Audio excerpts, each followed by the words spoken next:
Iya. Saya bacakan bahasanya. Orang-orang kafir membuat tipu daya, dan Allah pun membuat tipu daya, dan Allah sebaik-baiknya membuat tipu daya. Saudara bisa menjelaskan itu? Ya, bahwa orang-orang kafir bertipu daya dengan berrekayasa Tuhan ketiga dan sebagainya. Allah lebih canggih lagi, nggak bisa ditipu. Jadi bukan dari sumber ini bukan. Allah lebih canggih lagi. Ya, kemampuan Allah di atas mereka. Jadi nggak bisa ditipu. Begitu artinya Allah juga melakukan tipu daya. Bukan. Bagaimana maksudnya? Allah itu mengetahui dengan budaya, tapi Allah lebih canggih lagi. Tapi Allah melakukan tipu daya tidak. Tapi Allah mengetahui bahwa mereka tertipu, sehingga mereka tidak bisa mengakui Allah. Terus Allah menipu. Baik, makanya saya menjelaskan Ya, ada paham. Saya bacakan hadis Ibnu Majah atau Al-Asiyah. Pernah dengar? Hadis ya Ibnu Majah. Al-Asiyah. Pernah dengar? Aisyah. Tidak ada Imam Mahdi selain Isa putra Maryam. Saya belum pernah dengar. Belum pernah. Hadis Sahih Bukhari jilid 3 halaman 208 ayat 1493. Apakah di sana ada tertulis semua anak Adam yang lahir sudah disentuh setan kecuali Isa putra Maryam? Itu benar? Kalau saya belum tahu terus pasti. Ya. Kemudian nanti Quran akan menurunkan salib, mengucap salib, kemudian membunuh babi itu kan menurut hadis yang saya ini. Bila demikian, untuk apa Nabi Isa turun hanya untuk mengatakan salib dan membunuh babi? Bukankah kalau saat punya kuasa saat pun payah pun misalnya langsung hancur itu semua? Kalau memang itu adalah tujuannya. Allah itu punya sunatullah, nanti punya cara sendiri. Allah kuasa menulis semua alam-alam. Saudara ahli, Ya. apakah pernah belajar Islamologi dan Kristologi? Pernah. Pernah ya. Ya.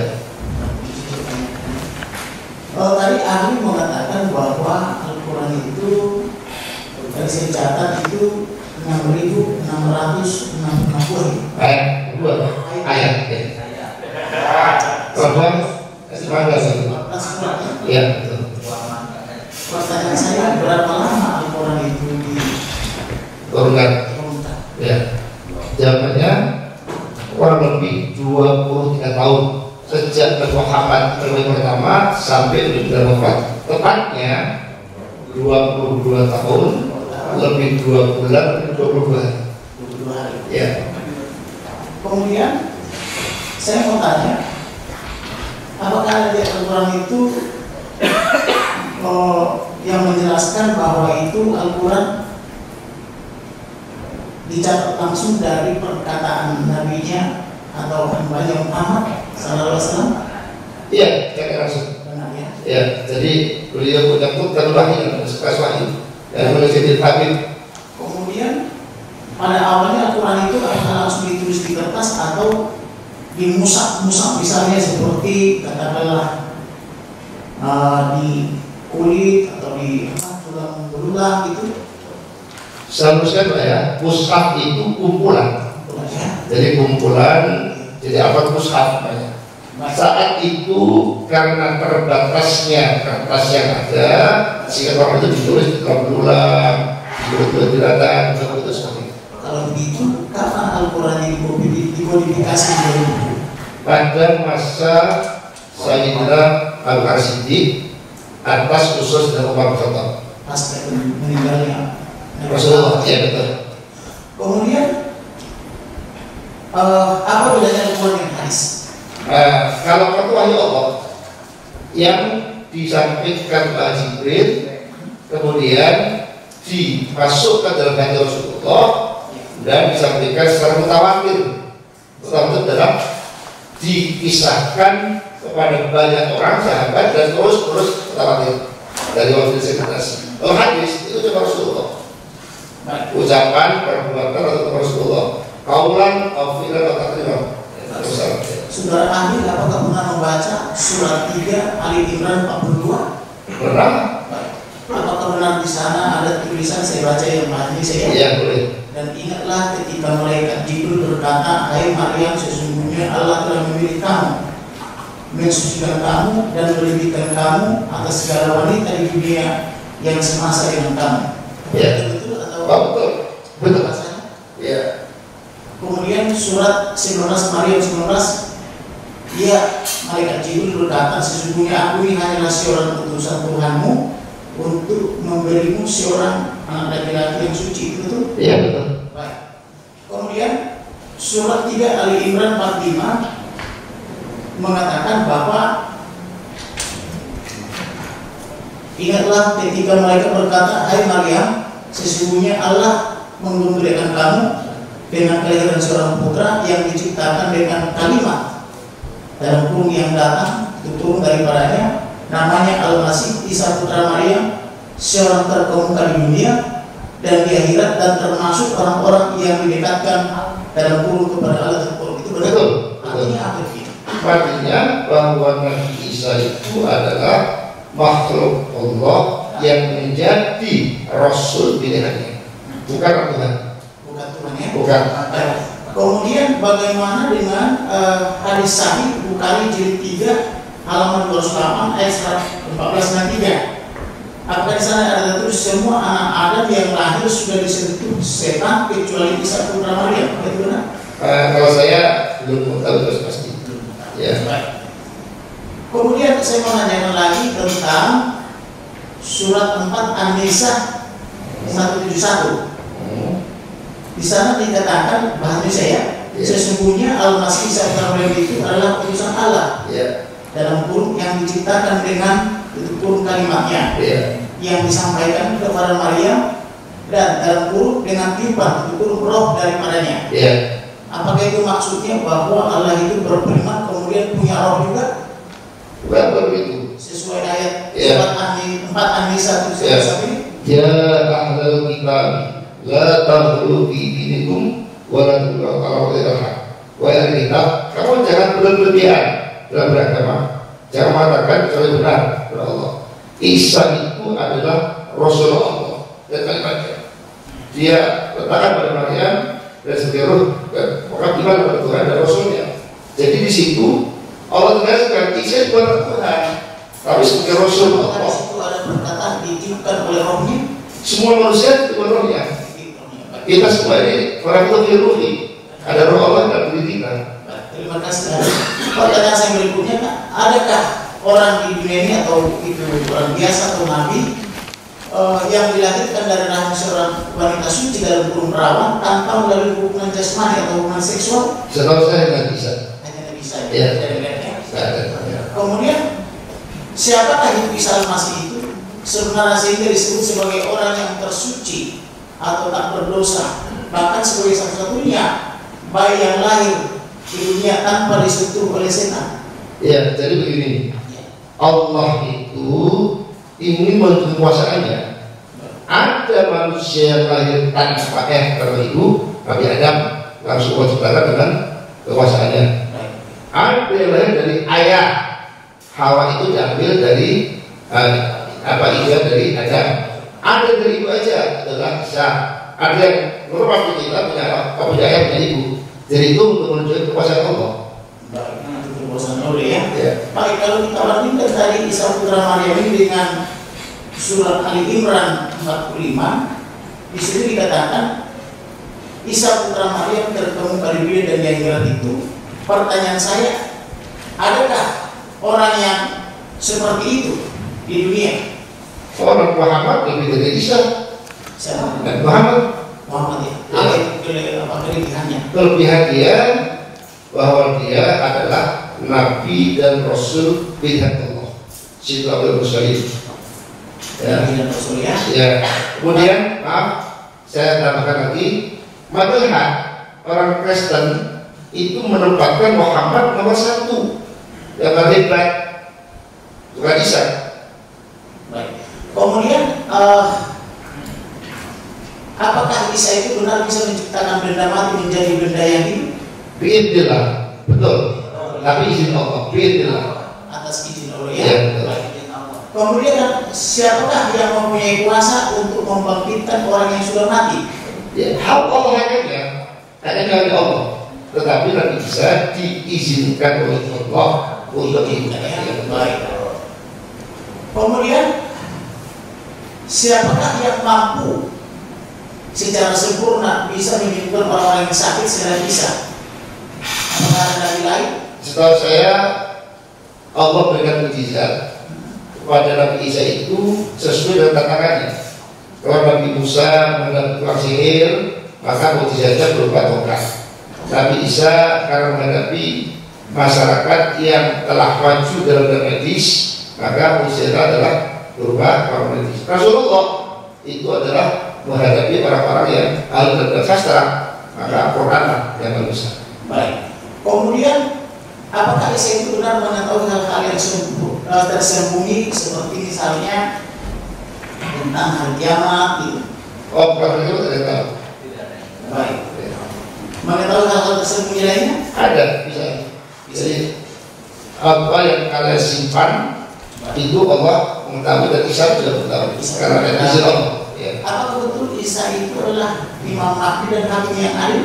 Oh, masalah Imam Mahdi ini adalah masalah khilafiyah, perbedaan pendapat. Di kalangan Syiah, Imam Mahdi itu adalah Imam Mahdi yang keturunan dari Rasulullah. Tapi ada juga nanti menjelang kiamat Nabi bisa turun. Maaf, saya sebutkan hadisnya itu nanti turun akan menurunkan salib, mengucap salib, kemudian membunuh Babil. Itu tadi menurut hadis yang saya ini. Bila demikian, untuk apa Nabi Isa turun hanya untuk mematakan salib dan membunuh Babil? Bukankah kalau saat punya kuasa saat pun payahku misalnya langsung hancur itu semua? Kalau memang itu adalah tujuannya? Allah itu punya sunatullah, artinya punya cara sendiri. Allah kuasa menulis semua alamat manusia dan mengutus malaikat. Jadi disitulah menunjukkan bahwa Allah pun telah menunjukkan kepada kita semua, kita itu meskipun berkuasa tidak salah memanfaatkan orang lain untuk kepentingan yang baik. Baik, karena ahli tadi menguasai juga tadi kristologi dan islamologi, maka saya mau bertanya tentang banyaknya persegi tentang apakah Isa itu samakah dengan Yesus atau berbeda? Saya terus terang kalau masalah menyangkut agama lain, saya tidak mau menjelaskan sesuai keyakinan saudara. Kalau keyakinan saya bahwa yang dikatakan keyakinan, ya anda saya bahwa apa yang dikatakan Yesus oleh orang Kristen itu dalam agama Islam dia harus bisa. Baik. Kemudian apakah Isa itu atau Yesus itu disalibkan, pernah mati kemudian bangkit kembali? Dalam keyakinan tidak ada. Bagaimana dengan surat 19 Maryam 33 yang menyatakan diberkatilah waktu lahir, diberkati waktu meninggal, dan diberkati bulan waktu dibangkitkan kembali? Maksudnya apa itu ahli? Ya, saya mengatakan wassalamun alaiya ya favoritku ya favoritku kata yang selamatan bagiku saat aku dilahirkan, saat aku diwafatkan dan dibangkitkan kembali. Itu menurut keyakinan kami semua manusia termasuk Nabi Isa itu nanti tidak akan orang bangkit kembali. Pertanyaan saya, kapan Isa itu meninggal? Kalau lahir kan sudah pasti lahir itu di bawah korma ya. Betul. Kemudian matinya itu kapan dan bangkitnya kembali kapan? Nah, kalau menurut keyakinan kami Nabi Isa itu memang tidak mati karena ada Allah. Baik. Kemudian saya bacakan surat 3 Ali Imran 55. Ingatlah ketika Allah berfirman, hai Isa, sesungguhnya aku akan menyampaikan kamu kepada akhir ajalmu dan mengikat kamu kepadaku serta membersihkan kamu dari orang-orang yang kafir dan menjadikan orang-orang yang mengikuti kamu di atas orang-orang kafir hingga hari kiamat. Iya. Itu benar? Benar. Di sini kan dia ada akhir amar itu, ada ajalnya. Kalau ajal itu kita terjemahkan bisa juga kematian. Iya. Bagaimana menurut Aki? Ya, jadi Allah mempunyai kuasa untuk mewafatkan orang dan membiarkan dia sampai Allah kehendak. Ya. Bila demikian, kalau kita mencermati surat 19 Maryam 33 dengan surat Ali Imran, surat 3 Ali Imran 55, pertanyaan saya penegasan aja, apakah Isa itu pernah meninggal atau tidak? Tidak. Tidak pernah. Ya. Kemudian saya mau tanyakan lagi mengenai kaitannya dengan video-video yang dibuat oleh saksi ini yang menyatakan bahwa pengikut Isa itu di atas orang-orang kafir hingga akhir zaman. Itu maksudnya apa itu ayat? Ya, pengikut yang masih konsisten meyakini Allah Maha Esa. Bila demikian, ahli kan sepertinya tadi tidak mau larut dengan memahami Taurat dan Injil, karena itu imannya orang Yahudi dan Nasrani. Ya, Bukankah Taurat dan Injil itu adalah diturunkan oleh Allah juga? Ya, betul. Tetapi Allah mengatakan mereka telah merubah isinya. Bukankah Allah sanggup menjaga firman-Nya? Kenapa bisa dirubah? Nah, ada hikmahnya. Ketika Taurat dirubah, ada Injil turun. Ketika Injil turun, ada perubahan, ada Al-Quran. Kalau orang mau jaga seperti apa? Karena ada pertanyaan saya, apakah Allah tidak menjaga Taurat dan Injil? Tidak. Bisa dirubah? Tidak. Tidak dijaga. Ya. Siapakah yang berani merubah Taurat dan Injil? Para pengikutnya. Para pengikutnya. Itu jelas. Allah mengatakan Yohanes apa lagi mereka berubah. Saya mau tanyakan, saudara Amin tahu nggak bahwa agama Yahudi dengan agama Nasrani sudah berpisah kurang lebih 2022 tahun. Ya. Tetapi ketika mereka berjumpa kembali, ternyata ayat-ayat apa yang ada di agama Yahudi dengan di Kristen itu masih sama. Lalu pertanyaannya, apa yang berubah? Pertanyaan saya, apakah Yahudi meyakini bahwa Isa itu sebagai anak Tuhan? Gimana? Apa yang yakin? Percaya Isa anak Tuhan? Beda kan? Pertanyaan saya, apa yang berubah? Yang berubah di situ ada Trinitas. Kalau dalam Injil asli tidak ada. Karena aku mengatakan bahwa aku adalah Tuhan. Trinitas itu bukankah itu Allah, firman-Nya dan Roh-Nya? Dalam ayat ada Trinitas. Orang katakan jangan pernah bicara ada Trinitas. Oke, kita lupakan Trinitas atau tidak ada di dalam Taurat dan Injil juga tidak ada Trinitas. Itu hanya pemahaman para ahli. Pertanyaan saya, apakah Allah itu berfirman? Berfirman. Siapakah atau apakah firman itu dalam pemahaman ahli? Pemahaman saya firman itu adalah Al-Quran Al-Quran ya. Ya. Artinya firman itu adalah Al-Quran menurut pemahaman ya. Ya. Kemudian, apakah Allah itu ada rohnya? Roh. Tadi ahli mengatakan Allah menyimpan rohnya. Iya. Kepada kita juga termasuk kepada ahli. Iya. Allah memiliki segala-galanya. Langit bumi adalah Allah. Baik. Jadi bagi Allah punya roh tidak masalah. Allah punya segala-galanya. Baik. Lillahi maksudnya seluruh yang akan itu bila Allah mau roh, mau jasad, mau langit, mau bumi, mau apapun ya Allah. Baik, saya mau bacakan surat 3 Ali Imran 54 dan surat 8 Anfal 30. Anfal. Ya. Anfal ya. Anfal. Nanti lain jadi kalau Anfal itu dalam bahasa perang. Baik. Mungkin lidah saya kurang pas membacakannya. Iya. Saya bacakan bahasa Indonesia. Orang-orang kafir membuat tipu daya, dan Allah pun membuat tipu daya, dan Allah sebaik-baiknya membuat tipu daya. Saudara bisa ahli bisa menjelaskan itu? Ya, bahwa orang-orang kafir bertipu daya dengan berrekayasa Tuhan ketiga dan sebagainya. Allah lebih canggih lagi, lebih ditipu.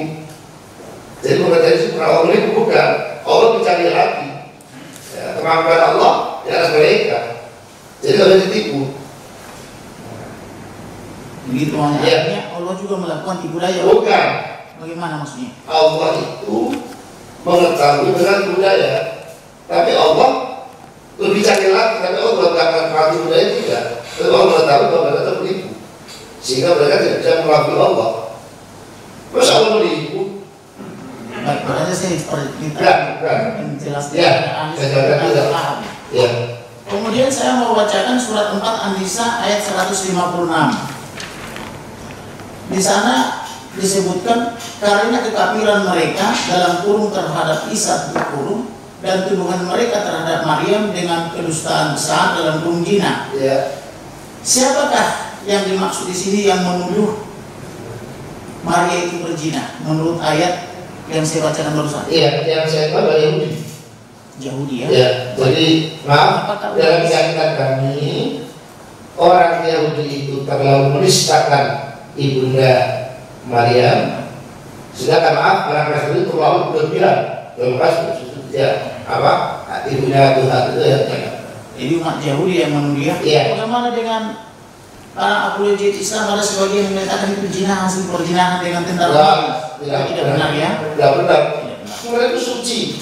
Karena belum lama ada profesor saya baca di YouTube dia menyatakan berzina gitu. Tidak benar. Itu profesor yang maaf sesat. Sesat ya. Ya. Kemudian saya mau bacakan surat 4 An-Nisa 159. Tidak ada seorang pun dari ahli kitab kecuali akan beriman kepadanya dalam kurung Isa sebelum kematiannya, dan di hari kiamat nanti Isa itu akan menjadi saksi terhadap mereka. Maksudnya apa itu ahli?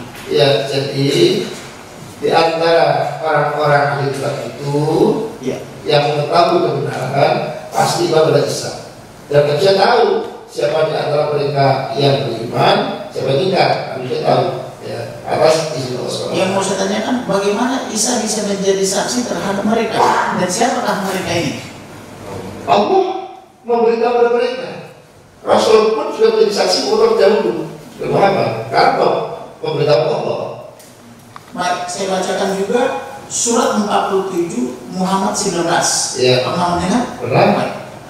Maka ketahuilah dalam kurung ya Muhammad itu kurung bahwa sesungguhnya tidak ada Tuhan melainkan Allah, dan mohonlah ampun dalam kurung kepadanya itu kurung bagi dosamu dan bagi dosa orang-orang mukmin. Ya. Ahli bisa jelaskan itu? Ya, jadi memang Muhammad adalah maksum ya, terjaga dari dosa. Sungguh demikian dengan sifat ketawaduannya, Nabi Muhammad selalu istighfar. Setiap hari itu nggak kurang 100 kali beristighfar sebagai bentuk syukur pada Allah. Ya. Kemudian orang-orang beriman pun juga punya dosa. Gak ada yang suci dosa. Karena dia apa? Kata Allah, wa nafsu wa ma sawwaha falhamaha fujuraha taqwaha. Semua manusia itu punya nafsu, sehingga kalau ada dosa. Pertanyaan saya, mengapa ini manusia berdosa, bahkan Nabi atau Rasul juga berdosa? Enggak, ada berdosa. Tidak berdosa ya? Ya. Berarti itu tulisannya Apa? maksud dari arti. Iya, masih berjaga dari berdosa. Baik. Jadi artinya sama juga dengan Isa tidak berdosa ya? Iya. Baik. Lalu mengapa dia nasibnya ada di tangan Isa? Siapa? Yang Muhammad itu di hari zaman. Siapa? Enggak ada. Tapi yang ada itu tadi kan Enggak ada. Nabi Muhammad itu justru diisi oleh Allah bersyafaat. Mau lagi yashhadu itu kan Muhammad. Jadi tidak ada keyakinan dalam diri kami umat Islam bahwa Isa itu menjadi penyelamat Muhammad. Tidak ada. Muhammad itu justru yang Allah berikan hak atau syafaat. Baik, kalau begitu saya bacakan hadis Ibnu Majah atau Al-Asirah. Pernah dengar? Apa? Hadis ya Ibnu Majah. Al-Asirah. Pernah dengar? Aisyah. Tidak ada Imam Mahdi selain Isa putra Maryam. Saya belum pernah dengar. Belum pernah nyampe. Ya. Kemudian saya bacakan lagi hadis sahih Muslim nomor 127. Di sana dikatakan, demi Allah yang jiwaku di tangannya, Ya. sesungguhnya telah dekat masanya Isa putra Maryam akan turun di tengah-tengah kamu. Dia akan menjadi hakim yang adil. Ya, betul. Saya pernah dengar. Bisa ahli jelaskan itu maksudnya? Iya, bahwa nanti di dalam kiamat itu Allah turunkan Nabi Isa, tapi tadi menghancurkan salib, membunuh dan seterusnya itu, karena dia akan menjadi hakim yang adil sesuai dengan perintah Allah. Baik. Apakah Allah juga punya gelar sebagai hakim yang agung atau disebut Al-Fata'ah? Bukan, Akhirul Hakimin. Allah sudah Akhirul Hakimin. Apa itu, saudara ahli? Itu adalah zat yang paling adil, Akhirul Hakimin. Jadi Allah itu adalah punya sifat Al-Akhirul Hakimin, zat yang paling adil. Hakim yang paling adil tidak mungkin menyiksa orang yang Baik. Atin tadi ya. Iya. Baik. Kalau begitu, kalau kita baca surat Atin 95 Majelis atau Atin 8. Tolong majelis diarahkan sebagaimana dakwaan itu. Ini mengkaji semua tafsiran yang dimaksud, tidak nyambung dengan lawan. Iya. Baik. Mohon majelis, kami keberatan kalau tidak fokus dengan pertanyaan. Karena kami tidak pernah membahas soal Atin. Baik, ya. Saya berfokus pada tujuan kami. Lebih fokus kepada materi. Iya. Iya, silakan. Ini ada kaitannya dengan video yang mulia. Kemudian di situ dikatakan bukankah Allah hakim yang seadil-adilnya? Iya betul. Betul ya. Harus Nah, betul. kenapa disebutkan Isa itu hakim yang adil juga? Nah, itu adalah anugerah Allah. Jadi bukan berarti keadilan Isa itu lebih Tuhan, tidak. Bukan. Dia sebagai manusia yang diberikan suatu sifat yang ada juga, tapi wabatnya adalah Allah. Maksud saya begini ahli, bukankah Isa itu maksudnya Allah juga? Bukan. Dunia? Bukan. Baik. Tadi saya sampaikan pada Majelis lagi majelis ini kalau kemana-mana diarahkan pada surat seperti mana yang diungkapkan oleh terdakwa. Ini ada kaitan dengan dakwaan juga, karena terkait dengan Bismillahirrahmanirrahim. Itu yang mau saya tanyakan yang mulia. Kalau itu kan lebih diarahkan. Apakah ada sepanjang ahli ini memang masih kan kemampuan di dalam Islam kan? Tidak akan ada, tapi itu kaitannya juga dengan Yesus dan dengan Allah. Tidak akan ada. Baik, saya mau tanyakan tentang surat 31 Luqman 34. ya. Di sana dikatakan sesungguhnya Allah di sisinya sajalah pengetahuan tentang hari kiamat. Betul? Iya betul. Lalu saya menanyakan surat 43 Al-Jum'ah 61. Ya. Wah, dan sesungguhnya Isa itu benar-benar memberitahu pengetahuan tentang hari kiamat. Karena itu janganlah kamu ragu-ragu tentang kiamat itu dan ikutlah aku. Inilah jalan yang lurus atau siratul mustaqim. Bagaimana pandangan tentang ini? Semua nabi menginformasikan kelak ada hari kiamat, tetapi tidak satu pun kapan terjadinya. Nabi Isa pun tidak tahu kapan terjadi kiamat. Kalau kiamatnya semua harus percaya. Orang beriman, tapi beriman salah satu iman adalah percaya pada hari kiamat kan.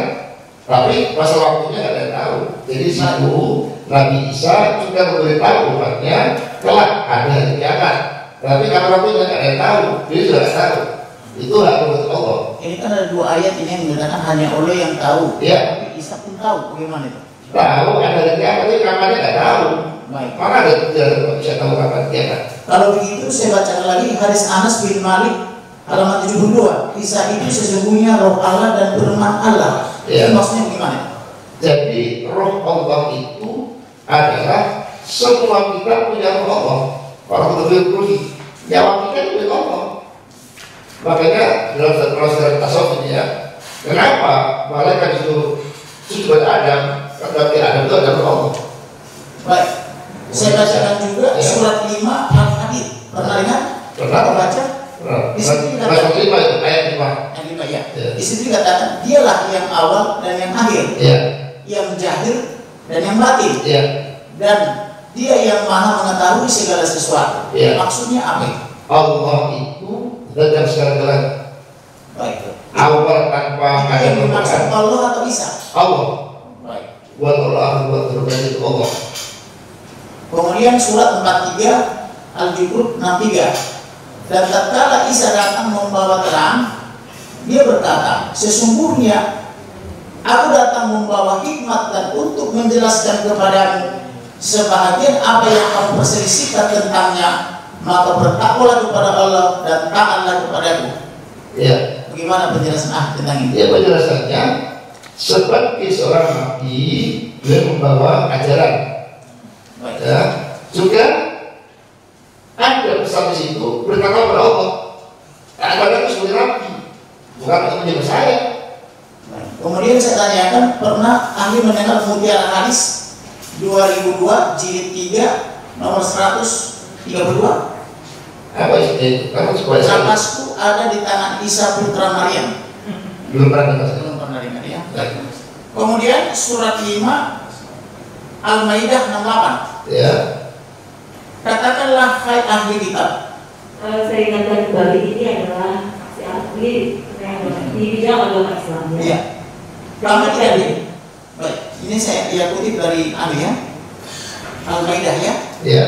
Itu Quran yang maksudnya. Iya. Oke. Kamu tidak dipandang beragama sedikit pun hingga kamu menegakkan ajaran-ajaran Taurat, Injil dan Al-Quran. Iya. Yang diturunkan kepadamu dari Tuhanmu. Iya. Itu perkataan siapa kepada siapa? Iya. Dan bagaimana ini memahami saudara ahli? Itu adalah perkataan Allah. Ya. Dan saya kasih dulu. Apa itu berapa? Surat 5 Al-Maidah 68.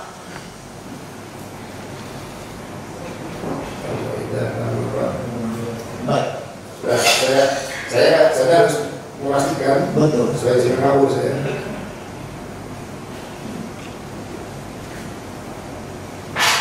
Al-Maidah. Iya. Qul ya ahlul kitab la tasyrik ahlul Taurat Injil. Ini adalah firman Allah kepada orang ahli kitab. Ya ahli kitab. Ya. Kalau nggak ada namanya, kalau tidak menegakkan Taurat Injil yang Allah turunkan kepada kalian dan kalian. Ini adalah maksudnya sebelum ada perubahan. Ya. Di sini kan disebut mengenai Taurat, Injil dan Al-Quran, betul? Saudara ahli? Nggak ada apa-apa di situ. Ya. Surat 5 Al-Maidah 68. Iya, di situ ada. Pertanyaan saya terkait dengan ayat ini, apakah ada kewajiban umat muslim beriman kepada Taurat dan Injil? Wajib. Wajib ya. Wajib kepada Allah, tetapi sebelum ada perubahan. Sebelum ada perubahan. Ya.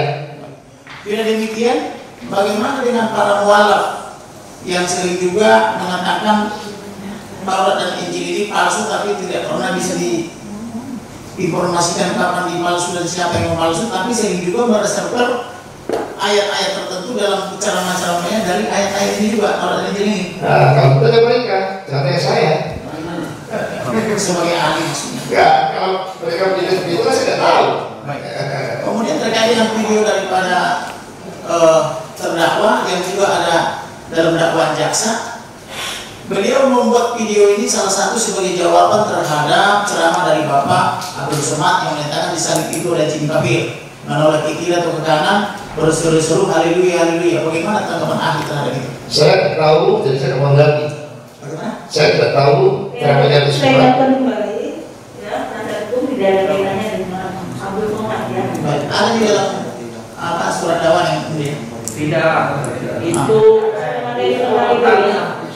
terdakwa. iya, yang jelas ada pelayanan dalam dakwaan. Tidak, terdakwa. Tidak kami dakwakan. Baik, saya lanjutkan pertanyaan lainnya yang mulia kepada ahli. Apakah pernah membaca surat 10 Yunus ayat 94 Insya Allah seluruh Al-Quran saya baca. yang menyatakan, maka jika kamu dalam kurung Muhammad itu kurung berada dalam keraguan tentang apa yang kami turunkan kepadamu, maka tanyakanlah kepada orang-orang yang membaca kitab sebelum kamu, sesungguhnya telah datang kebenaran kepadamu dari Tuhanmu, sebab itu janganlah sekali-sekali kamu termasuk orang-orang yang ragu-ragu. Ini maksudnya bagaimana di surat 10 Yunus 94 ini, saudara ahli? Ya, sebentar saya pastikan dulu. Yunus berapa? 104. Surat 10 Yunus 94. Iya. Ya, wala janganlah kalian seperti orang yang membohongkan ayat Allah sehingga beberapa yang rugi. Ya, jadi kalau kamu ragu terhadap apa yang turun kepadamu, kerjakan orang yang kita suruh kamu. Iya. Karena sudah tahu benar-benar itu saya ragu. Jadi justru meyakinkan Rasulullah. Rasulullah Siapa yakin. yang dimaksud di sini membaca kitab sebelumnya yang harus ditanyakan oleh hambanya Muhammad. Ya, di kalangan sahabat Nabi itu ada namanya antara ayat Muhammad Salam. Orang itu Muhammad Salam. Ya. Pernah mendengar yang bernama Barakah bin Nawfal? Pernah. Siapa itu? Dia adalah paman dari Khadijah. Apakah benar dia seorang pendeta? Iya, betul. Betul. Apakah benar beliau yang meramalkan kenabian dari Bukan meramalkan. memberitahu? Iya, memberitahu. Karena beliau adalah ahli kitab. Kitab. Jadi masih asli, bukan yang bisa berubah. Sehingga percaya pada Rasulullah. Kalau yang satu barat percaya Rasulullah kan, seperti anak sekarang percaya Rasulullah kan. Kalau orang percaya Rasulullah. Baik, oke. Ya. Kemudian karena ahli tadi mengatakan bahwa ahli juga memahami kristologi, bolehkah saya tanyakan Yohanes 14 ayat 6? Enggak, saya nggak mau terlibat dalam agama lain. Saya konsisten, saya muslim.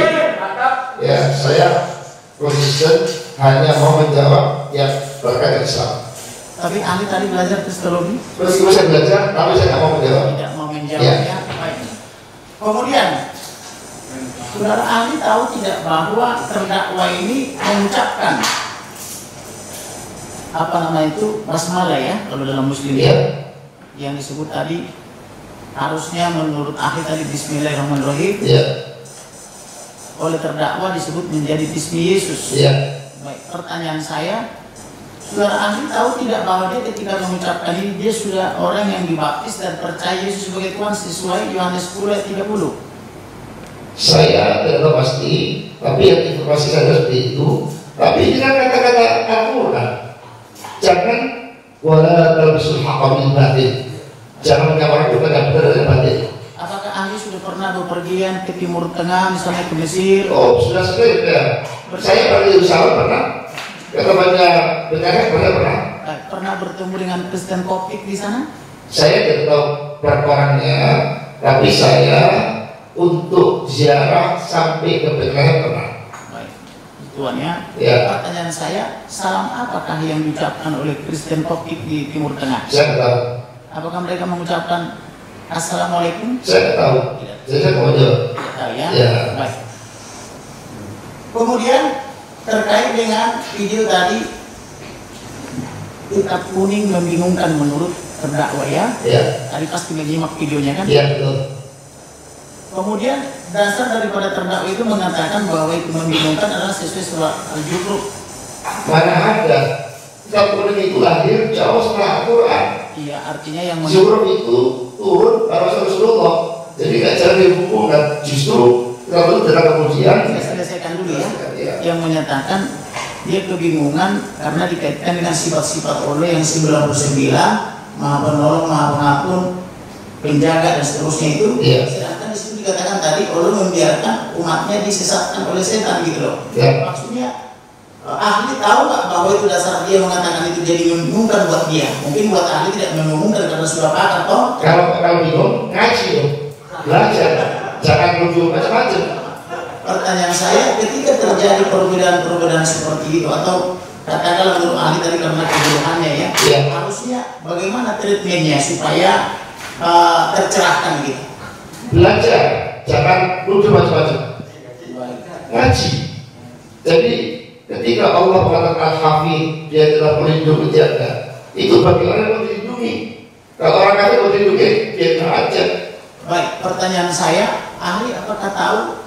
Mungkin tahu dari jaksa bahwa kami telah memeriksa puluhan saksi, terutama yang sudah usia-usia ujur. Ketika kami tanyakan, hampir semua tidak mengerti ayat-ayat yang kita berbincangkan dalam perkara ini. Seperti katakanlah surat 72 dan 19, mereka rata-rata belum tahu. Surat 19 Maryam 71 mereka belum tahu dan sebagainya. Pertanyaannya, bila demikian mereka seorang muslim sejak orang tuanya tapi belum tahu ayat-ayat Al-Quran itu harus bagaimana dong supaya mereka tahu gitu? Belajar. Bagaimana di mana belajarnya? Karena terdakwa ini kan sudah belajar juga di pondok pesantren 8485, kemudian sudah hampir 10 tahun lebih ada di Arab, pasti berbahasa Arab gitu. Jadi masih apa aja? Baca salah semua. Bacanya salah semua. Baca salah semua. Kalau dia betul-betul bisa baca Arab, bisa baca kitab kuning, itu nggak seperti itu. Baik. Kemudian pertanyaan saya, apakah ada kewajiban semacam apa namanya itu bertanya atau tabayun kalau ketika seseorang misalnya dianggap ada perbedaan paham gitu? Tabayun itu wajib ya. Kalau kita mendengar kepada fasih dalam Al-Quran ya, Allah menyatakan injaru fasih tabayun. Kalau betul ada 6 perintah untuk tabayun. Tapi bukan nuduh. Ya, kalau tabayun itu datang Pak Kiai, saya nggak paham kitab kuning, tolong jelaskan itu tabayun. Kalau nuduh itu lain. dakwah itu. Baik. Apakah terdakwa pernah membaca buku ini? Apa itu? Sama'il Ar-Rasul yang menulis tentang ciri-ciri karakter tanda kenabian, keistimewaan, mujizat Rasulullah, versi Taqiq Tim Syahkah. Di sini ditulis mengenai seperti yang tadi ahli keberatan sebutkan ciri-ciri Muhammad gitu. Saya terus terang banyak yang saya baca. Iya. Tapi yang ini saya nggak tahu apa saya nggak tahu. Kebetulan Tapi yang jelas izin yang ahli dari halaman 51 sampai halaman 85 di sini hampir semuanya membahas ciri-ciri dan karakter serta kenabian Muhammad. Iya. Nah, siapa tahu nanti tertarik. Oke. Kita berikan bukunya. Ya. Saya baca Sirah Nabawiyah. Ya. Saya baca Asy-Syifatul Muhammadiyah atau Budi. Saya baca. Pertanyaan saya terkait ini, karena ini saya lihat bukunya ada di Perpustakaan Negara Indonesia, Ya. ada di toko buku Gramedia sehingga kami bisa beli. Ya. Bagaimana pengawasan tokoh-tokoh Muslim katakanlah semacam MUI atau Nahdlatul Ulama atau apa namanya Muhammadiyah terhadap buku-buku seperti ini? Karena setiap kali dibacakan ini saya perhatikan dari pengunjung itu sangat emosional, seolah-olah ini karang-karangan daripada MPC kan kita terdakwa ya, padahal ini adalah buku yang resmi. Apa kata resmi itu? Kata resmi itu, katanya apa resmi? Di dalam buku ini disebutkan mengenai Hadirin, silakan dibawa ke depan. supaya hadirin mohon supaya tidak ragu diperlihatkan dia dibaca pada ahli apa memang sama dia Baca di depan. Nanti sampai lagi. Silakan kami ke depan. Iya, iya. Saya mau tanya sampai Ibu Hakim. Di situ aja nggak apa-apa. Boleh? Silakan ahli Silakan membaca. bacakan halaman 51. Mengenai ciri karakter dan Jadi ini adalah ahli bisa memegang bukunya membaca sendiri. silakan. Oke, diberikan kepada ahlinya halaman 51 sampai 85. Artinya ayat itu berulang-ulang dari berbagai hadis itu.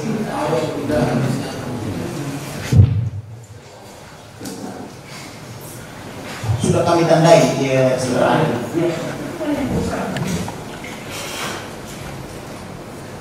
Silakan dibacakan berarti. Kata Rasulullah sallallahu alaihi wasallam, "Dhahmar ra'si, habibal ainaini." Jadi sudah salah ini. Dapat asfal. Kalau tahu salah tak seperti ini. Mashrabal ainaini bi khabratin kafal lihyati azhar launi. Ini maaf salahnya. Jadi saya tidak berani menyerahkan benar karena dari segi harfanya salah.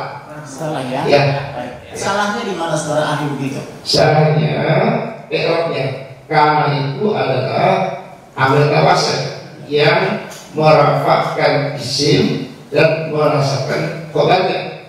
Kalau di atofkan dhahmal ra'si itu abimal ainaini dapat asal. Semuanya baca fathah. Semuanya baca asal. Jadi roba.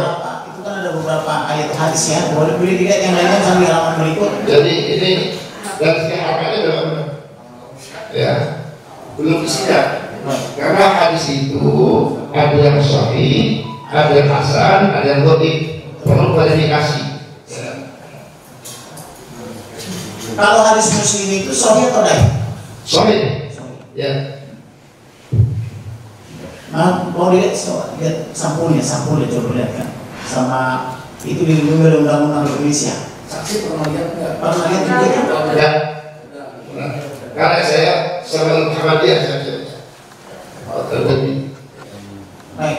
Apakah Ibnu Katsir itu diragukan ke apa namanya keahliannya atau bagaimana? Bukan. Jadi berita tafsir. Yang saya tahu belajar tafsir, tetapi dalam mungkin itu kita juga nggak tahu namanya manusia kan. Mungkin sudah hadis itu bisa disediakan kan, asal dan sebagainya. Jadi perlu verifikasi terlebih dahulu. Baik, saudara ahli, saya ini kebetulan senang membaca-baca berbagai buku termasuk Al-Quran, hadis dan fikih. Ya. Dalam berbahasa Indonesia ya, kalau Arab saya tidak bisa. Nah, di situ berulang-ulang saya temukan bahwa sifat-sifat Allah itu salah satunya adalah Maha Pengasih, Maha Pengampun. Ya. Bagaimana dengan sikap ahli terhadap terdakwa yang seperti ini yang menurut ahli tadi tidak cakap menurut keterangan ahli? Ya. Apakah ini bisa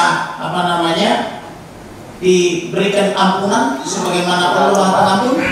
Allah Maha Pengampun. Saya kira Allah Maha Pengampun. Jadi jangan hanya sepotong-sepotong. Allah Maha Pengampun Rahim. Bisa beradab, ikhlas. Jadi seorang kafir nggak ada ampun. Jadi ada promosinya. Baik. Kalau memang orang itu tidak tahu, kemudian dia salah, diteruskan, itu kita maafkan. Kalau nuduh macam-macam, itu kan tidak tahu tapi sengaja orang lain. Baik. Kemudian bagaimana memahami perbedaan-perbedaan yang terjadi? Apakah di dalam umat Islam juga terdapat perbedaan-perbedaan? Ada. Ada ya. Bagaimana cara memahaminya Ya. supaya tidak terjadi perselisihan paham, apalagi sampai terjadi keonaran? Ya, jadi Islam itu ada usuluddin, pokok-pokok agama. Yang itu nggak boleh ada perbedaan. Allah Maha Esa. Semua Muslim mukmin harus diyakini Allah Maha Esa. Tidak boleh ada mengatakan Allah Trinitas, nggak boleh. Terserah keyakinan kami ini ya. Nah, kemudian Rasulullah utusan Allah itu adalah kontrak. Nggak boleh mengatakan Rasul itu bukan utusan Allah, tapi dia adalah pegawai kambing. Nggak boleh. Jadi ada yang Rasul. Tapi itu suatu urut tidak. Itu masalah kafiyah. Urutnya itu ditolerir. Jadi misalnya dalam tahiyat itu baca Allah Muhammad atau Sayyidina Muhammad itu masalah kafiyah, masalah urutiyah itu ditolerir. Baik.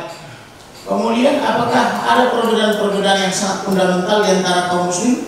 Misalnya soal memahami Allah, kemudian kitabnya, hadisnya, kemudian Allah di hadis, Rasul, hadis Rasul. iya, maksudnya Ini sudah apakah ada perbedaan? ya? Berapa? Tadi sudah dihitung yang kata Allah. Jadi namanya aja. Saya tinggal satu terakhir itu yang mulia.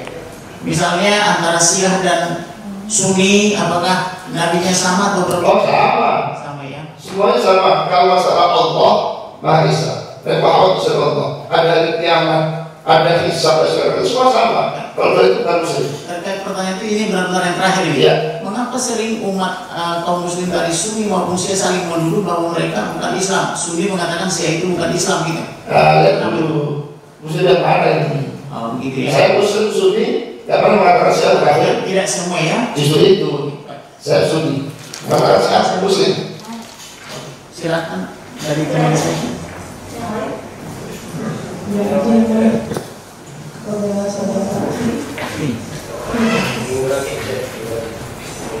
Apakah menurut saudara ahli terdakwa ini sesat?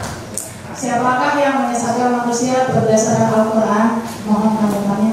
Ya, Allah itu sudah memberi opsi. Saya coba katakan, barang siapa beriman silakan. Ya kalau silakan, jadi itu pilihan dia. Apa benar orang-orang yang menyimpang dari kebenaran maka mereka menjadi kayu api bagi neraka jahanam? Ya, orang tersesat mengakui Allah tidak Maha Esa, Allah itu jahat selamanya. Orang kafir, ahli kitab Allah mengatakan api itu sesungguhnya orang kafir, ahli kitab atau musyrikin itu biar jahanam Allah tidak. Karena saya selamanya. Apakah berhak manusia yang tidak sempurna mewakili Allah menghukum orang-orang yang seharusnya dihukum Allah sendiri dan jadi kayu api bagi neraka jahanam? Kalau di akhirat itu hak Allah. Tapi itu dunia Allah menetapkan kalau orang ini berzina salah, raja dia pencuri potong tangan ada. Jadi Allah berikan kekuasaan kepada para hakim ya untuk menghukum sesuatu Allah. Jadi jangan hanya sesuatu akhirat, jadi ada hukuman dunia. Apakah Al-Jin 17 benar mengatakan barang siapa yang berpaling dari peringatan Tuhannya niscaya akan dimasukkannya ke dalam azab yang amat berat secara kemanusiaan? Apakah orang yang pasti kena azab berat harus dihukum secara hukum dunia? Ya, itu hak Allah. Itu bicara masalah akhirat. Ya. Karena Allah memberikan opsi mau iman atau tidak, dan Allah pun memberikan kesempatan untuk tobat. Kalau dia asli kafir kemudian dia beriman, dia tobat, masuk surga. Sebutkan hak-hak manusia dan mana hak-hak Allah dalam menghukum manusia yang disesatkan. Kewajiban manusia beriman kepada Allah, beribadah kepada Allah. Kemudian kewajiban Allah kepada manusia tidak menganggap orang yang beriman. Jelaskan. Dalam Al-Bayyinah ayat 7 mengatakan bahwa sesungguhnya orang-orang yang beriman dan mengerjakan amal saleh, mereka itu adalah sebaik-baiknya makhluk. Ya. Apakah orang bisa disebut saleh bila mengambil haknya Allah? Oh, yang namanya as-saleh wal qaim juga berbeda. Orang saleh itu adalah orang yang melaksanakan hak pada Allah dan pada manusia. Tidak ada orang yang benar ambil Allah. Tapi Allah berikan kekuasaan. Kalau ada orang berzina, ini hukumannya aja. Laksanakan, itu perintah Allah, bukan perintah Allah. Ini kalau ada orang mencuri potong tangan itu bukan perintah Allah. Allah perintahkan para hakim itu tegakkan hukum. Ya, jadi bukan perintah Allah. Allah beri kewenangan. Ya, Allah berikan mandat kepada hamba-hambanya untuk menegakkan hukum yang adil. Apakah jihad dan keras bahwa membunuh orang kafir boleh dilakukan dalam tidak keadaan perang fisik? Tidak boleh. Jelas. Jihad itu adalah melawan orang kafir yang memusuhi umat Islam, mengusir dari negerinya. Ya. Kalau dalam kondisi normal saya katakan tadi, orang kafir dilindungi semua. Bahkan Rasul menjaminkan barang siapa yang tidak berdiri, saya akan hati-hati. Itu Rasulullah. Terutama dasar Islam itu melindungi orang kafir asal bukan kafir hati. Bagaimana mengampuni orang supaya orang bertobat di dalam Islam? Apakah Allah tidak memerintahkan supaya mengasihi sesama manusia dan mengampuni orang bersalah? Bagaimana tanggapan Bapak?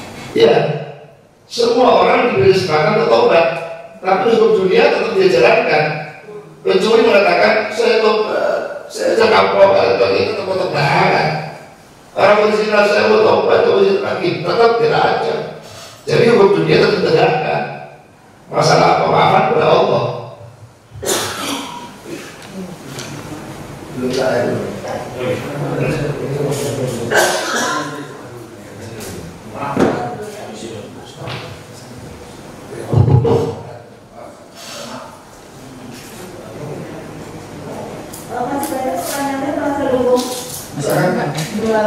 Dua lagi.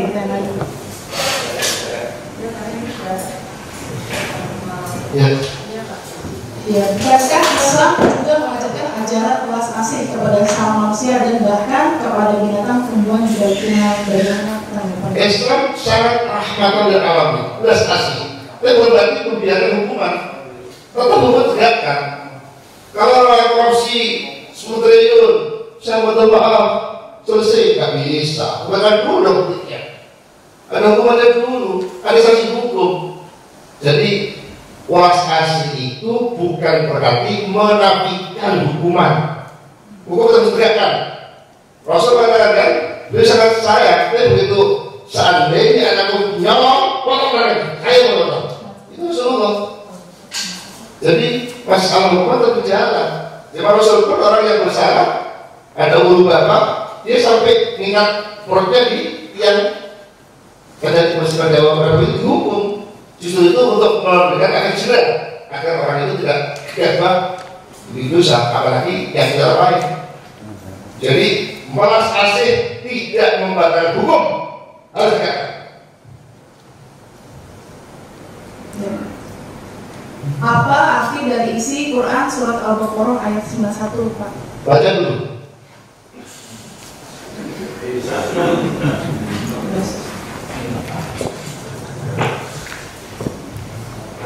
Dan apabila dikatakan kepada mereka, berimanlah kepada apa yang diturunkan Allah, mereka menjawab, kami beriman kepada apa yang diturunkan kepada kami. Dan mereka ingkar kepada apa yang setelahnya. Padahal Al-Quran itu adalah yang hak, yang membenarkan apa yang ada pada mereka. Katakanlah, dan Guru Muhammad mengatakan, mengapa Apa kamu dahulu membunuh nabi-nabi Allah jika kamu orang-orang yang beriman? Ya, ini adalah justru memisahkan umat dahulu. Umat Nabi Yahya, Nabi Zakaria, itu mereka sudah tidak beriman, malah membunuh para nabi, rasul mereka. Jadi bukan pada umat Muhammad, itu terjadi pada masa terdahulu. Karena dalam pandangan Islam ada umat yang membunuh Nabi Zakaria, Nabi Yahya. Ya. Sekian, terima kasih Pak. Oke. Kemudian di Pak Ali, Saudara Ali izin bertanya. Tadi saya hanya penegasan saja dari apa yang telah disampaikan oleh terkait 68. Bagaimana cara menyikapi banyaknya Al-Quran terjemahan dengan penerbit ternama, namun ada yang berbeda seperti yang saudara ahli bacakan itu tidak ada terkait Al-Quran di dalam surah Al-Maidah ayat 68. Ini saya baca terjemahannya. Katakanlah dalam kurung Muhammad, wahai ahli kitab, kamu tidak dipandang beragama sedikit pun hingga kamu menegakkan ajaran-ajaran Taurat, Injil, dan dalam kurung Al-Quran yang diturunkan Tuhanmu kepadamu, dan apa yang diturunkan Tuhanmu kepadamu pasti akan membuat banyak di antara mereka lebih durhaka dan lebih ingkar. Maka janganlah engkau berputus asa terhadap orang-orang kafir itu. Yang berapa? Al-Maidah ayat 68 yang tadi sempat telah dikatakan juga. Ini agak berbeda, mungkin saya terangkan lagi. Bagaimana cara menyikapi terjemahan yang berbeda tersebut? Ya, jadi kalau saya jelas, qul ya ahlal kitabi lastum ala syai'in hatta tu'minu Taurat Injil. Wahai ahli kitab, kalian tidaklah hendaknya apa-apa hingga menegakkan Taurat Injil dan kitab yang diturunkan pada kalian dan Tuhan kalian. Jadi kitab apa? Itu penafsiran. Jadi yang berhak menafsirkan adalah para ahli otoritas dari kementerian agama. Ya. Dan itulah makanya ada pentaskan Al-Quran, pentaskan terjemah supaya benar. Ya. Jadi di situ memang ada otoritasnya kesehatan orang. Ya, penafsiran itu. Sehingga yang punya akal betul. Ya. Jelas ya? Yang saya tanyakan, bagaimana cara mengantisipasi atau cara memahami terkait banyaknya terjemahan yang berbeda-beda. Contoh tadi katakan saudara bahwa saudara karena dengan berbeda terkait perubahannya. Nah itu dia akan membaca Al-Quran yang ada terjemahan. Nah, cara menyikapinya seperti apa? Karena ini banyak yang berbeda-beda. Ya, jadi begini, kita harus melihat secara jujur. Apakah orang itu memang tidak tahu sehingga perlu untuk belajar, atau dia menuduh lain? Jadi kalau orang itu mau belajar, nggak masalah. Datang kiai, Pak Kiai, saya mohon dijelaskan apa yang dikandung ayat ini, nggak masalah. Tapi kalau menuduh, nggak ada ayatnya, nggak ada hadisnya, ini nggak benar. Itu yang terima kasih saudara. Banyak kasus orang ahli tentang perubahannya yang dapatnya. Kali ini kami meminta pendapat ahli terkait dengan transfer ya. Habis ini sudah dikasih tapi belum dapat saya. Terdakwa ini kan beragama Islam dalam KTP. Tapi sudah dilakukan baptis. Nah, pandangan ahli ini menurut hukum Islam itu bagaimana? Sudah murtad. Ya. Kemudian ahli sudah melihat ya video tadi. Nah, jadi sudah disinggung oleh jaksa itu adalah pernyataan. Betul ya? Kalau pernyataan itu maka berisi suatu nilai baik dan buruk. Gitu ya. Nah, terus juga tadi ahli menerangkan untuk menafsirkan Al-Quran maka harus satu akidah. Iya, betul. Nah sekarang pertanyaan saya, pendapat ahli, boleh nggak seorang yang sudah buta itu menafsirkan, atau gini dulu deh, pandangan ahli itu penafsiran atau membaca terjemahan daripada Al-Quran? Kalau membaca saya boleh. Nah kalau tadi itu 7 video itu terdakwa itu membaca terjemahan dari suatu Al-Quran, dari kitab Al-Quran, atau dia menafsirkan? Menafsirkan ngawur. Menafsirkan? Ya ngawur. Menafsirkan. Karena teksnya seperti itu. Ya sebentar, berarti itu terdakwa menafsirkan ya? Iya. Menafsirkan. Terhadap orang yang tidak satu akidah, ya, maka tidak boleh untuk menafsirkan Al-Quran. Begitu ya? Ya. Nah, apalagi sekarang terdakwa ini sudah kurang lebih 36 tahun ya, dia beragama Islam, dia tahu nilai-nilai di situ ya. Ini. Nah, sekarang dari video yang saudara lihat ada 2 nilai, betul ya? Nilai agama Kristen yang dikaji oleh Alkitab dan juga nilai agama Islam dari sudut pandang kitab Al-Quran. Apakah itu dapat menimbulkan suatu keonaran? Jelas. Karena menuduh Islam dengan tuduhan yang sangat jahat sekali. Contohnya tadi dijelaskan, Muhammad adalah tidak wahyu, tapi adalah jin. Ya, kemudian dia adalah pimpinan jin dan sebagainya. Itu sangat merugikan Islam. Bisa tidak saya simpulkan dari pendapat ahli yang saya dengar bahwa terdakwa itu membandingkan 2 ajaran, 2 nilai dari 2 kitab suci yang tidak bisa bertemu itu satu kebenarannya. Saya tidak bicara mengenai agama lain ya, karena agama saya. Kita lihat tadi dari barang bukti yang diajukan. Tapi dari pernyataan itu jelas menistakan membohongi agama Islam. Kalau tidak benar kan tadi sudah di. Maksud saya bisa tidak disandingkan 2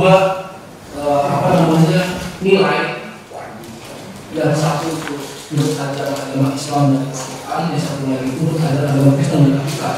Tapi saya terus terang juga belum pernah melihat Injil itu mengatakan Muhammad itu adalah jin. Tidak akan bisa ya Pak ya? Tidak akan bisa. Dan itu juga harus disadari oleh terdakwa ya, bahwa itu tidak boleh untuk disiarkan. Dan menurut ahli bahwa itu apa yang disiarkan oleh terdakwa itu adalah tidak beneran ya. Dan saya katakan merusak keutuhan beragama, menimbulkan keonaran, menimbulkan sikap intoleran, juga radikalisme. Dan juga terdakwa ini sampai dengan sekarang ya, saudara ini kan fatwa DMP. Pasti mungkin mempunyai hubungan kelembagaan dengan instansi terkait agama. Kalau terkait dengan penafsiran terdakwa ini masuk dalam otoritas Kementerian Agama. Sama sekali masuk. Agama lain. Kemampuan bahasa Arabnya maaf minim. Barangkali kan agamanya dia tadi dikasih bilang satu bilang agama Kristen, satu kalau satunya dia bilang dalam Islam kalau sudah murtad wassalam. Jadi jelas nggak ada dia terdaftar dalam otoritas Kementerian Agama untuk menafsirkan suatu kitab suci ya dan Al-Quran.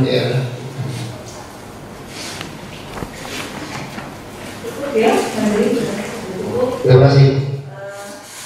Dari terdakwa ada pertanyaan tidak ada cukup ya? Atau mau menanggapi? Ada pertanyaan. Terima kasih yang mulia. Sebelum ke pertanyaan saya mengucapkan terima kasih dulu atas saya dimakan rumah sakit saya sehat. Terima kasih untuk saya. Yang terhormat ahli, saya ingin bertanya, ada suatu ayat di dalam Al-Quran surat 3 Al-Imran ayat 3. Di situ dikatakan bahwa sebelum Al-Quran yang kita itu digunakan oleh Allah dan Allah menurunkan Taurat dan Injil. Nah, pertanyaan saya, yang disebut kitab Allah itu yang mana? Apakah Taurat dan Injil atau Quran dan kitab kuning? Itu saja. Ya, pertama kitab yang Allah maksudkan dalam Ali Imran ayat 3 ini adalah pertama kitab Al-Quran. Ali kitab atau Nabi Muhammad kitab Al-Quran. Ustaz Al-Bani yang membenarkan kitab sebelumnya itu Injil dan Taurat. Tapi ini sekali lagi sebelum ada perubahan. Setelah perubahan tidak ada. Ya. Kitab Quran itu saya katakan lagi penjabaran Al-Quran supaya bisa dipraktekkan. Karena itu cuma betul itu. Ya. Jadi undang-undangnya undang dasar Al-Quran supaya bisa dioperasionalkan dengan kuning. Itu benar Allah manusia itu. Karena Nawawi, Al-Quran itu bukan manusia, tapi sumbernya merujuk pada Al-Quran sama dengan undang-undang musyawarah undang dasar. Terima kasih, saudara ahli. Cukup. Ada keberatan yang mulia. Keberatan saya adalah menurut saudara ahli bahwa saya membaca ayat Al-Quran sepotong-sepotong. Tapi saya membacanya satu ayat satu ayat. Jadi seperti contoh surat 72 Al-Jin ayat 19. Saya pakai ayat bacaan itu. Terima kasih. Ya, terima kasih. Kemudian itu kan saya katakan tadi terkait ayat pertama. Justru jin itu mengagumi Al-Quran. Tapi ketika Anda ayat 19 Anda bahasakan itu adalah jin yang kafir yang mengajari Muhammad. Itu tidak benar. Quran itu utuh, jangan dipotong. Jadi saksi tetap ada keterangan bahwa ya. Saksi ahli tetap ada keterangan. Ya. Terima kasih yang mulia. Itu saja sebenarnya dicatat ya, diberi acara. Ya, cukup selesai berarti untuk saksi ahli yang pertama ini. Ya, kita sepakati. Ya, terima kasih saudara saksi. Terima kasih Bu. Tak boleh ya. Kita sepakati untuk persidangan besok. Terima kasih ahli ya. Sama-sama. Terima kasih. Jam 10. Setengah 10 atau jam 10? 10. Semakin cepat lebih baik. Masih ngantuk. Jam 10. Jam 10 sudah mulai. Ya, jadi jam 10. Jam 10. Sesuai dengan yang disepakati tadi, kalau perbedaan jam dan kaliannya itu bisa bersama. Ya. Ya. Ya, yang berbeda, Oke ya. Kita tunda besok ya.